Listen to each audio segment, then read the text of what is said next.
ईशा बेटा, अजान हो रही है, ऐसा करते हैं नमाज यहीं पे पढ़ लेते हैं। बेटा, मैं वहां पे नमाज पढ़ रहा हूँ, आप इन पैसों और बैग की हिफाजत अच्छे से करना। ओए छोटे, इस बाप बेटी के पास बड़े पैसे हैं। वो देखा, पैसों की पूरी दत्ती है, दत्ती। क्या हुआ ईशा बेटा, आप रो क्यों रही हो? और हमारा बैग किधर गया? वो दो चुम्बर बैग पतते चले गए। बेटा आप रो मत, वो मस्जिद के पैसे थे, अल्लाह उनकी हिफाजत करेगा। भाई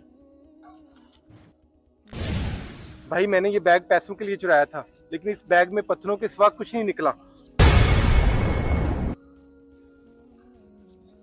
भाई ये होती है नमाज की ताकत, इन पैसों की हिफाजत बच्चे नहीं अल्लाह खुद कर रहा था। बेशक अल्लाह ही बेहतर फैसले करने वाला है।